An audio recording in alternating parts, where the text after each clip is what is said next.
வாங்குறாங்க 20 days போட்டுருக்காங்க. என்ன டேட் மேனுஃபேக்சர் ஆயிருக்குது? டேட் பார்த்து சொல்லுங்க. அதில் எங்கே டேட் இருக்குன்னு பாருங்க. நான் எப்போ மேனுஃபேக்சரிங் பண்ணிச்சுன்னு யாருக்கு தெரியும்? வரவங்க சாப்பிட்றவங்க ஏதாவது நீங்கள் தானே பதில் சொல்லணும். ஏன் செக் பண்ணல? ஏமா செக் பண்ணல? அது டேட் மேனுஃபேக்சரிங் டேட்டு சீலு எதுவுமே இல்லை. இதில் டேட்டே போடாமல் ஒரு ஸ்டிக்கரு, இதில் ஏதோ ஒரு டேட்டு போட்டிருக்கிறாங்க. இது எந்த டேட்டு தான் மேனுஃபேக்சரிங் பண்ணாங்கன்னு எப்படி தெரியும் உங்களுக்கு? என்ன நீங்கள் எப்படி நீங்கள் இதை கவுண்டர் மெஷர் பண்ணுறீங்க சொல்லுங்கள்? எப்படி கவுண்டர் மெஷர் பண்ணுறீங்க? இல்லைம்மா, நீங்கள் சாம்பிள் அனுப்புறது ஓகே, இதில் வந்து டேட் இருக்கணும் இல்லையா? ஏதாச்சும் ஒரு டேட்டா இருக்கணும் இல்லையா? அந்த டேட்டை யார் ஆக்சஸ் பண்ண எப்படி நீங்கள் பார்க்குறீங்க? அன்றைக்கி டேட் மேனுஃபேக்சரிங் பண்ணுறாங்கன்றதை எப்படி என்ஷூர் பண்ணுறீங்க? இப்போ இது 15ஆம் தேதின்னு போட்டிருக்காங்க. 15ஆம் தேதி மேனுஃபேக்சரிங் பண்ணாங்கன்றதுக்கு உங்ககிட்ட என்ன ப்ரூஃப் இருக்குது? யார் செக் பண்ணது?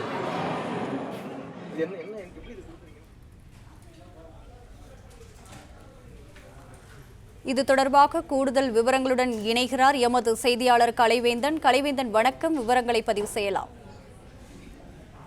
வணக்கம். திருச்சி திருவானைக்காவல் செம்பகேஸ்வரர் அகிலாண்டேஸ்வரி திருக்கோயில் சிறப்பான நீர்த்தலங்களில் ஒன்றாக விளங்குகிறது. பஞ்சபூத தலங்களில் நீர்த்தலமாக விளங்குகிறது. இன்று காலை இந்து சமய அறநிலைத்துறை அமைச்சர் ரமேஷ் அங்கு திடீர் ஆய்வு மேற்கொண்டார். முன்னதாக கோயிலின் பல்வேறு பகுதிகளுக்கும் சென்று ஆய்வு மேற்கொண்டார்.